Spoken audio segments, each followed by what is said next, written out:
All right, welcome. This is LNP Lancaster Online. We have with us U.S. Senator Bob Casey of Pennsylvania. Thank you for coming, Senator.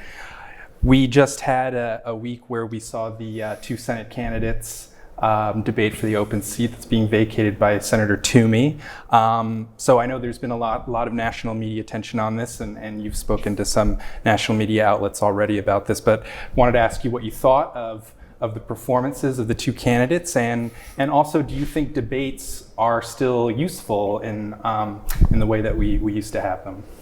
Well, Tom, thanks very much. It's good to be back in Lancaster and to talk about a range of issues, including this big Senate race, which will likely determine the majority in the Senate. So there's a lot at stake. But I think it was important that people heard from both candidates. I obviously have a strong preference and a bias, so my comments will reflect that bias, as your viewers know. I support John Fetterman strongly, and I thought John did well under the difficult circumstances he faced, recovering from a stroke. I think if you look at just the responses to questions, big issues, like do you support an increase in the minimum wage to $15 an hour, yes or no, John was very clear, he's yes. His opponent was, I don't know what. I think on issues that relate to what people are up against every day, John was very clear. And I think it's one consideration that voters weigh, how candidates respond in that kind of a forum. I have to be honest, I've been through a lot of debates as a candidate over many, many years. I think debates should, this is just my view, I'm reflecting my own opinion, but I have very strong opinions about this. Debates often don't give candidates enough time. There's no way that when you're a United States Senator or Governor or any other public official, that someone says, figure out this problem, you got 60 seconds. And you might get a 30-second rebuttal or additional comment. They should give candidates, I think it's a test of a candidate in terms of your ability as a public official. If you can talk for 7 or 10 minutes on a problem, instead of 30 seconds, 60 seconds, I just don't think it does much. I realize that journalists want to cover a lot of topics, that's important, but why not have one debate where you have 2 hours and you have a lot of time to explore these issues? I think the short time frames don't help anybody. Okay. One of the things that came up with the debate and has been a back and forth with the press and the Oz campaign is how Lieutenant Governor Fetterman has dealt with his transparency regarding his medical issues. Aside from how he's handled it, what do you think should be the standard for public officials, especially federal elected officials?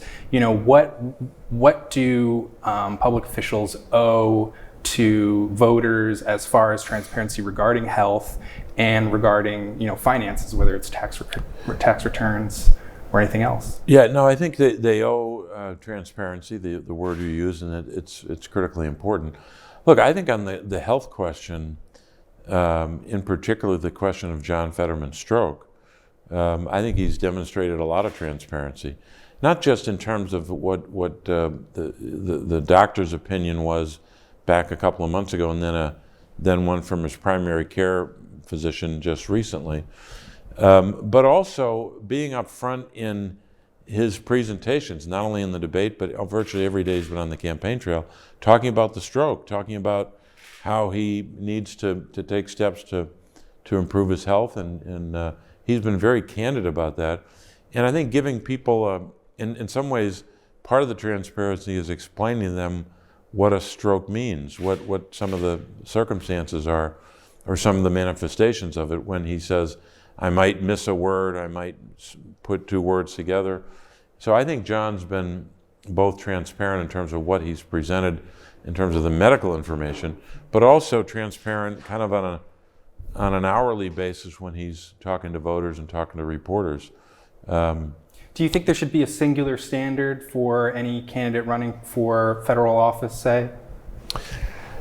You might want to consider that. I mean, sometimes it depends upon just the tradition or the custom, really, in a state or in a community. For example, there's no rule that a candidate running for the United States Senate or president has to provide their tax returns, but that's always been common in our state, and in some states it may not be, but you could see in the last presidential race, the last two, one side was providing tax return information, the other side wasn't. I'll let you guess who wasn't.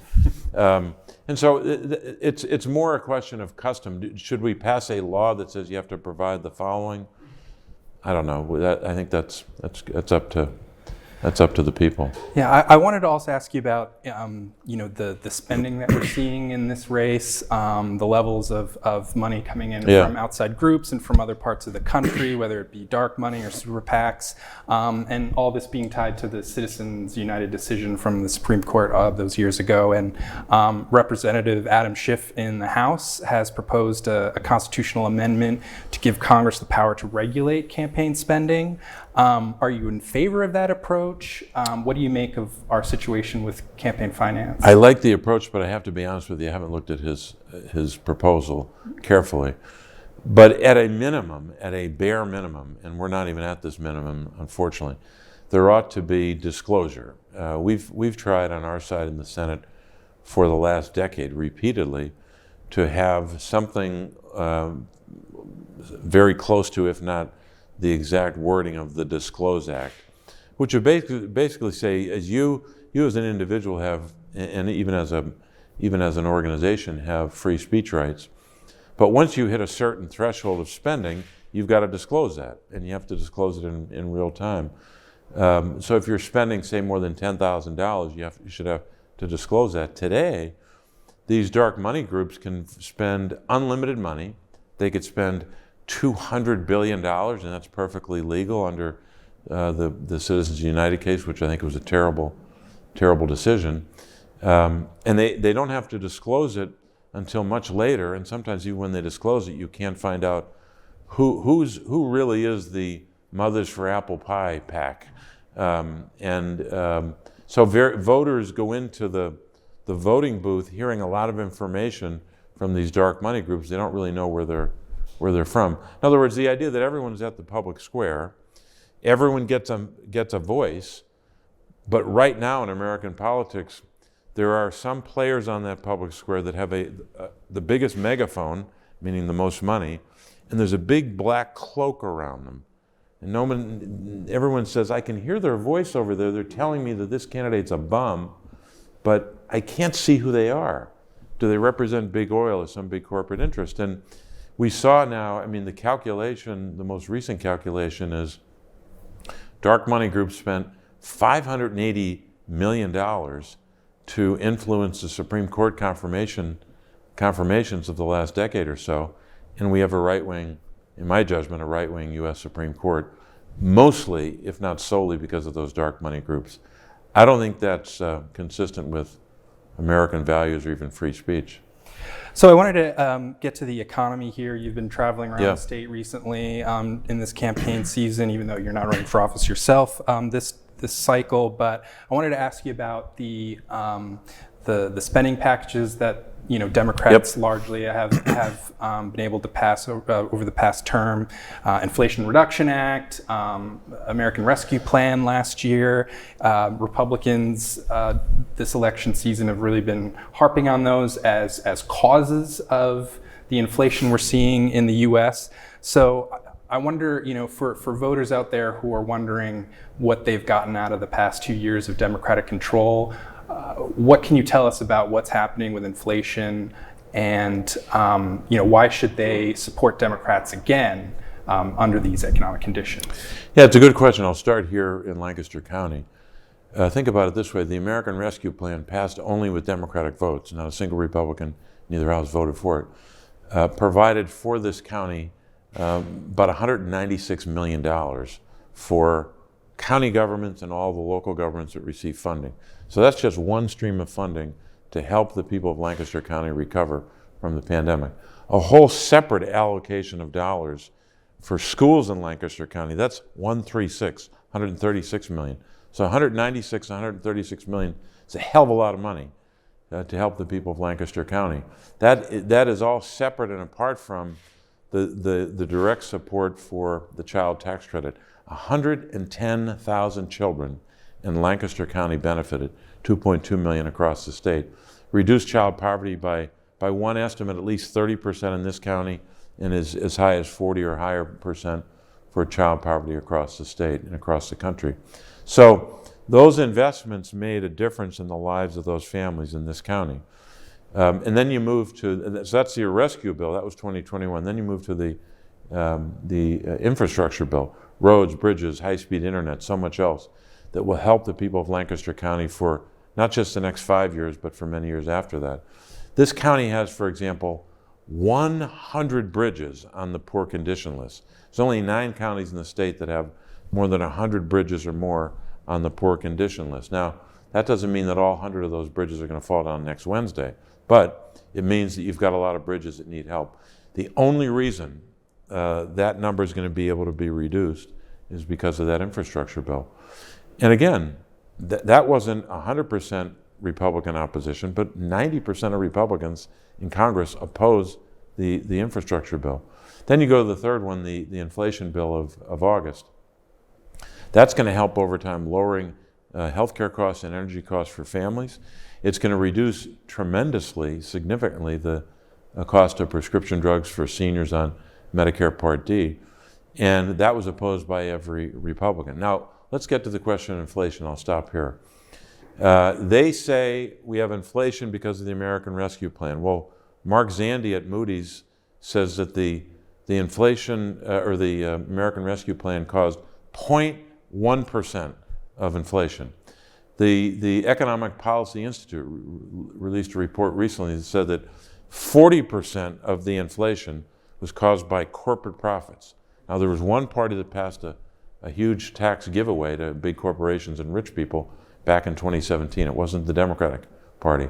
So if we're going to talk about the causes, we can debate that, and I think our side has a pretty strong argument that our policies have given families the resources and the help, not just to recover from COVID, but to deal with inflation. Last thing I'll say is Republicans have opposed every single measure that we've tried to enact to combat inflation or to mitigate it. We should be taxing big oil companies on their excess profits. Big oil has been pillaging American families with their excess profits. We should tax those profits and give it back to families so they can pay for groceries and gasoline. We should also have a national price gouging bill to prosecute companies that are jacking up their prices in an inflationary economy. They oppose that. They also oppose the child tax credit, like I said.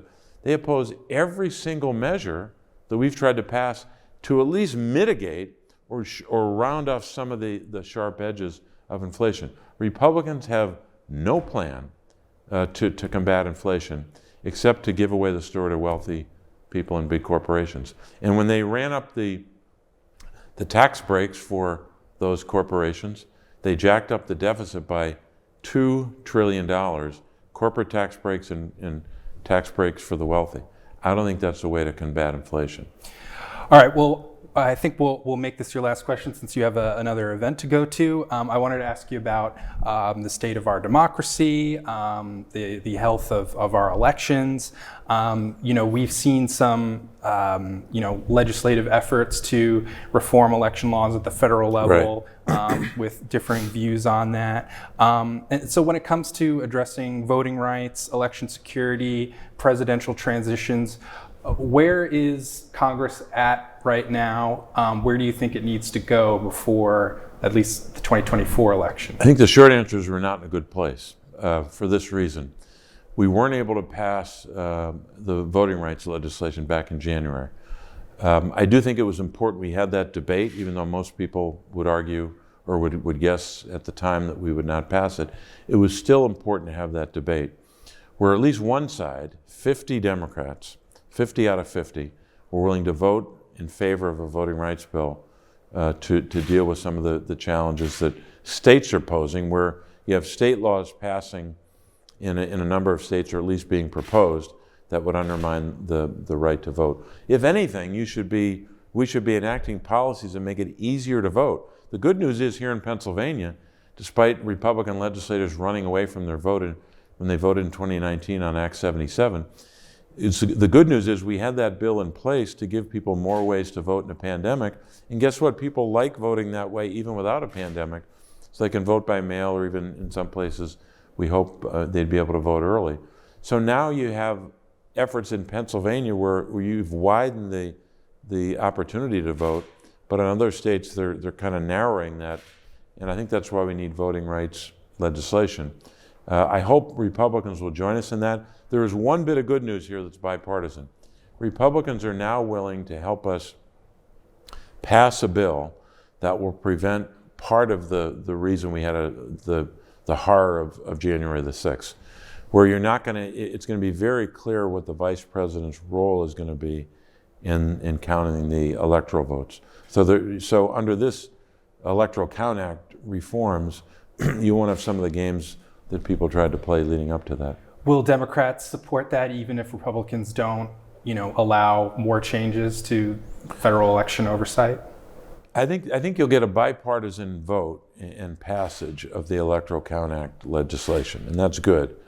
Where we disagree is what to do about voting rights. That's where the disagreement is. But I hope we can bridge some of those gaps because, look, ultimately, even if you're a Republican member of Congress and you think passing a voting rights bill will somehow undermine your party's efforts or undermine your party's success, someday that might come back to bite you, and it'll be your own party that will be suffering. We should knock down barriers to the right to vote, make it easier to vote. I voted by mail this year. It's a lot easier. You can get your ballot in early, and I think people are grateful to have that opportunity. All right, well, Senator Casey, thank you very much for your time. Tom, thank you, and sorry for the long answers. You're nice to do this. All right, well, thank you very much. Appreciate it coming by. Thank you.